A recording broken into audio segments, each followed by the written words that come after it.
आज MA final के प्रश्न पत्र भारत में ग्रामीण और शहरी शासन के संदर्भ में मैं आपको भारत में स्थानीय शासन की विशेषताओं के बारे में बताना चाहूँगी। कल हमने इसी बारे में काफ़ी विस्तार से चर्चा की थी कि भारत में स्थानीय शासन की कई प्रमुख विशेषताओं को हम किस प्रकार से समझ सकते हैं।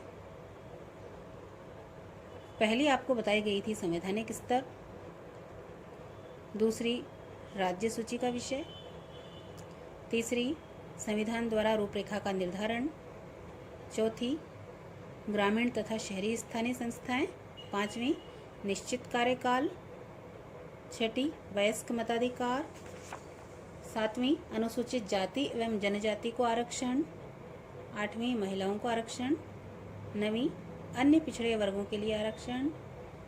और आज जो हम चर्चा करना चाह रहे हैं इसी क्रम में 10वीं प्रमुख विशेषता है कि राज्य सरकारों के द्वारा निर्देशन, नियंत्रण और पर्यवेक्षण।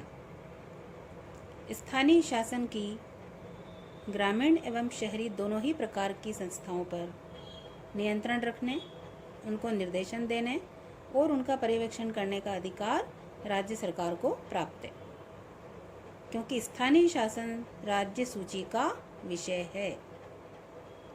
ग्रामीण स्थानीय शासन संस्थाओं पर पंचायती राज एवं ग्रामीण विकास विभाग का तथा नगरीय स्थानीय निकायों पर राज्य के नगरीय स्वायत्त शासन विभाग का नियंत्रण, निर्देशन और पर्यवेक्षण रहता है।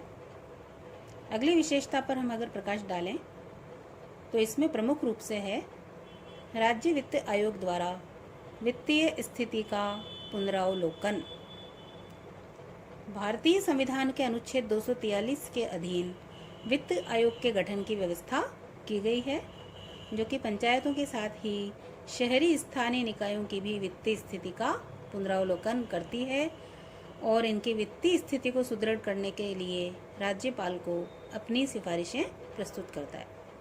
वित्त आयोग का जो कार्यकाल है वह 5 वर्ष का निर्धारित किया गया है। 12वीं इसकी प्रमुख विशेषता है राज्य निर्वाचन आयोग। ग्रामीण एवं स्थानीय स्वायत्त संस्थाओं के चुनाव हेतु मतदाता सूचियां तैयार करने, चुनाव का संचालन, नियंत्रण, निर्देशन एवं पर्यवेक्षण का अधिकार राज्य निर्वाचन आयोग को प्राप्त है।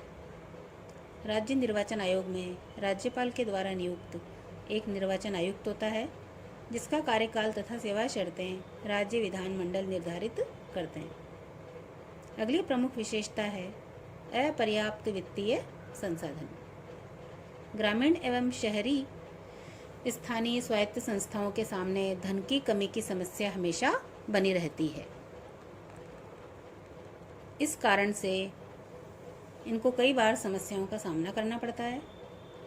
यद्यपि इन्हें अपने क्षेत्राधिकार के अंतर्गत कर, चुंगी, शुल्क आदि के द्वारा धन संग्रहित करने का अधिकार है, किंतु आय के ये स्रोत पर्याप्त नहीं होते हैं। अतः राज्य सरकारें इन्हें अनुदान भी देती हैं।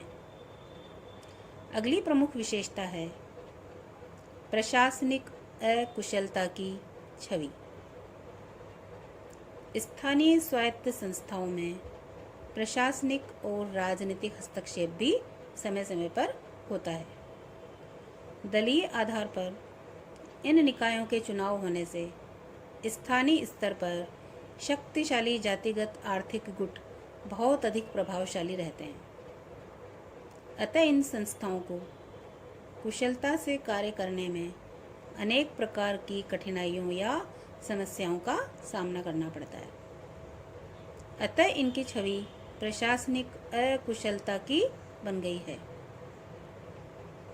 अगली प्रमुख विशेषता है राजनीतिक और प्रशासनिक विकेंद्रीकरण की प्रतीक।